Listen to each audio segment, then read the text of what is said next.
બાપુ એક સુંદર મજાનો ધાર્મિક અને ભક્તિમય પ્રસંગ છે અને આ પ્રસંગમાં આજે આપણે વાત કરવી છે નાગ પંચમી વ્રત અને વાર્તા વિશે। શ્રાવણ વદ પાંચમના દિવસે આ વ્રત શરૂ કરવામાં આવે છે। વ્રત કરનારે સવારે વહેલા ઉઠી નાય ધોઈ અને પાણિયારા પર નાગનું ચિત્ર દોરી ઘીનો દીવો કરી પૂજા કરવી।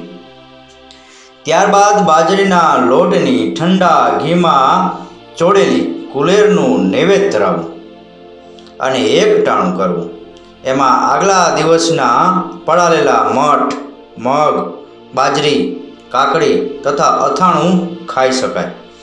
આ વ્રત કરવાથી ઘરમાં અવારનવાર થતા ઝઘડાનો નાશ થાય છે અને સંપ વધે છે તથા નાગ દેવતાની કૃપાથી ધન ધાન્યના ભંડારો ભરપૂર રહે છે। ઘણા વર્ષો પહેલાની વાત છે।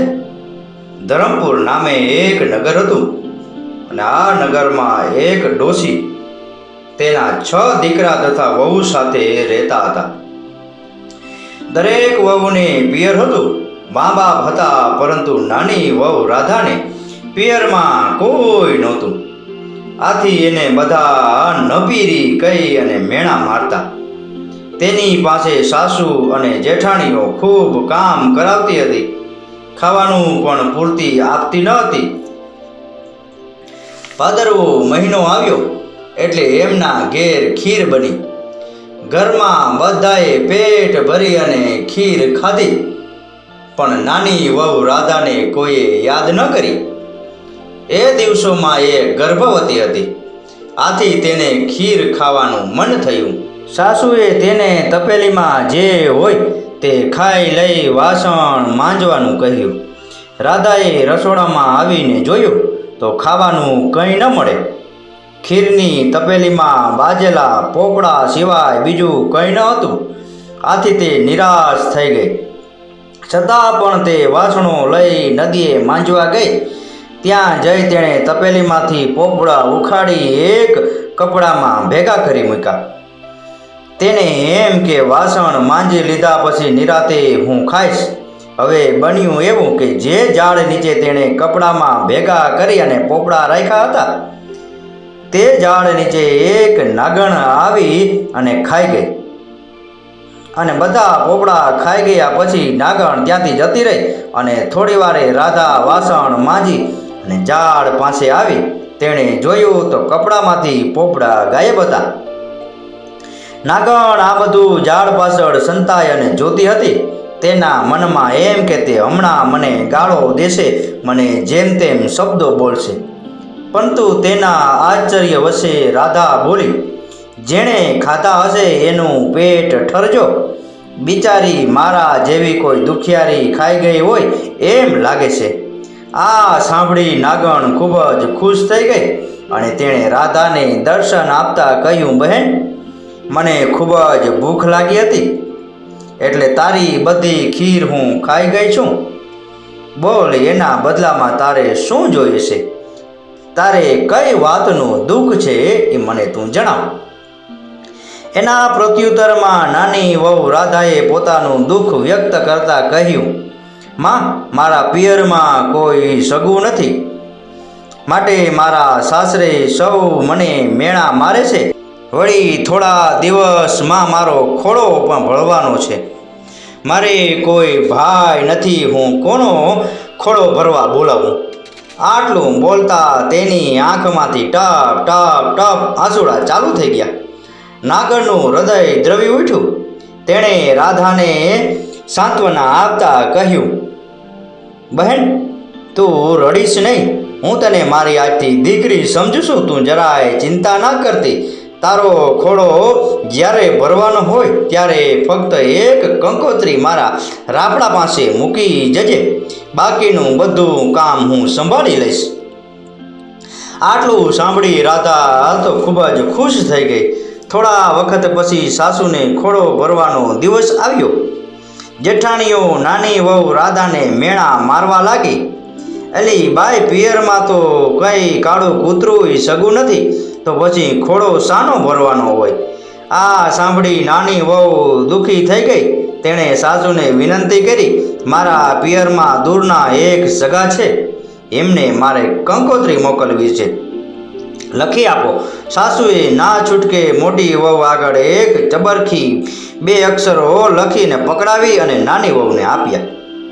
રાધા ખુશ થતી કંકોત્રી લઈ રાપડા પાસે આવીને પહોંચી અને ત્યાં કંકોત્રી મૂકી મનોમન પ્રાર્થના કરી અને ઘેર પાછી ફરી. ખોડો ભરવાનો સમય થયો એટલે જેઠાણીઓ અંદરો અંદર મસ્કરી કરવા લાગ્યા અને કહેવા લાગી, અલી બાઈ, આજે તો નાની વહુ તરફથી આપણે પહેરવણીમાં ખૂબ જ સરસ ઘરેણાં અને વસ્ત્રો મળવાના છે. તેના પિયરવાળા ગાડું ભરીને બધું લાવવાના છે. નાની વહુ આ સાંભળી અને હતાશ થઈ ગઈ અને મનોમન નાગ દેવતાને પ્રાર્થના કરવા લાગી. ત્યાં તો સાચે જ દૂરથી ગાડાનો અવાજ સંભળાવા લાગ્યો. સૌ કોઈ એકી ટસે એ દિશામાં જોઈ રહ્યા. થોડી વારે ગાડા આંગણામાં આવીને ઊભા રહ્યા અને એમાં રૂપના અંબાર સમી નાગણ, નાગ દેવતા અને નાગકુમારો ઉતરવા લાગ્યા. તેમની પાછળ 2 નોકરો સોનાની પેટીઓ લઈ અને ઉતરવા લાગ્યા. ત્યાં ઉપસ્થિત સૌ કોઈ ફાટી આંખે આ દ્રશ્ય જોઈ રહ્યા. તેની પાછળ અન્ય ગાડાવાળા પણ આવીને ઊભા રહ્યા. નાની વહુ રાધાનો ખોડો નાગકુમારોએ ધામધૂમથી ભરાવ્યો. દરેકને પહેરણીમાં સોના, રૂપા, હીરા, માણેકના દાગીના, મહામૂલા વસ્ત્રો અને રત્નો આપી અને ખુશ કરી દીધા. ખોડો ભરાઈ ગયા પછી નાગણે સાસુને કહ્યું, વેવાણ, મારી દીકરીને હવે વિદાય આપો. સુવાવડ પતી ગયા પછી હું મારી જાતે જ એને અહીં આવીને મૂકી જઈશ. સાસુ બિચારા શું બોલે, એ તો બધું જોઈ અને હબકી જ ગયા. નાગણ નાની વહુને લઈ વિદાય થઈ. નાની વહુ નાગણ સાથે ગઈ તો ખરી, પણ મનમાં એને મૂંઝવણ થઈ કે નાગણ મને ક્યાં લઈ જશે. પરંતુ એની શંકાનું તરત નિવારણ થઈ ગયું. દર આગળ આવી નાગણે હાથ ફેરવ્યો ત્યાં તો નીચેની જમીન ખસી અને ભોયરાનો રસ્તો ખુલી ગયો. એ ભોયરામાં થઈ તેઓ મહેલમાં આવ્યા. રાજાના કરતાં પણ ભવ્ય એનો મહેલ હતો. રાધા આશ્ચર્ય પામી. નાગણે તેને કહ્યું, રાધા, તારે અહીંયા કશું જ કામ કરવાનું નથી. ખાઈ પી અને આ સામે પડેલા હિંડોળા પર ઝૂલવાનું જ છે.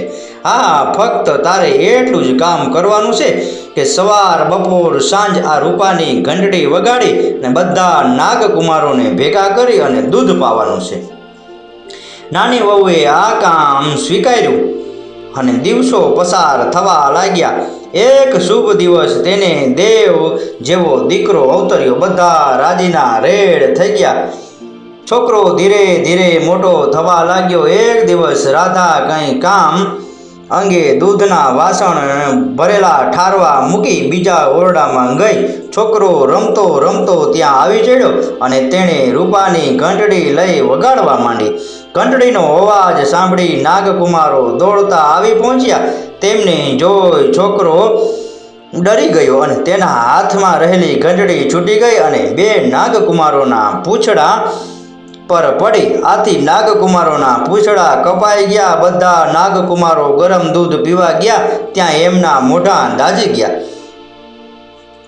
બિચારા નાગકુમારો બાંડિયા બૂચિયા થઈ ગયા. તેઓ છોકરા પર ખૂબ ગુસ્સે થયા અને તેને કરડવા દોડ્યા. એટલામાં રાધા આવી પહોંચી અને છોકરાને તેણે બચાવી લીધો. નાગકુમારોની આવી દશા જોઈ તેને ખૂબ જ દુઃખ થયું, પણ તેના નાના છોકરાને કહી શકે કે શું કહેવું. નાગણી નાગકુમારોને શાંત પાડ્યા, પણ તેમના મનમાં દાજ ગઈ નહીં. થોડા દિવસ પછી નાની વહુએ સારો દિવસ જોઈ મનગમતી પહેરામણી આપી વિદાય કરી. સાસરીમાં નાની વહુ હવે માનીતી થવા લાગી. તેની જેઠાણીઓ પણ તેના પર દાજે બળવા લાગી. નાગકુમારો પણ નાની વહુના છોકરા પર દાજે ભરાયા હતા. આથી તેને કરડવા માટે તેના ઘેર આવી પહોંચ્યા અને ઘંટી નીચે સંતાઈ ગયા. એટલામાં નાની વહુ પાણીનું બેડું ભરી આવી અને ઉંબરામાં આવતા તેને ઠેસ લાગી અને પડતા પડતા બોલી, ખમ્મા મારા બાંડિયા બૂચિયા વીરોને. આ સાંભળી નાગકુમારો વિચારમાં પડ્યા કે બહેન કેટલી સારી છે, હજી પણ આપણને યાદ કરે છે. આ રીતે એમણે 2-3 વાર બહેનના અપાર પ્રેમનો અનુભવ થયો. બહેનનો આટલો બધો પ્રેમ જોઈ એના છોકરાને કરડવાનો તેણે વિચાર માંડી વાળ્યો અને તેઓ ચૂપચાપ ત્યાંથી ચાલી નીકળ્યા.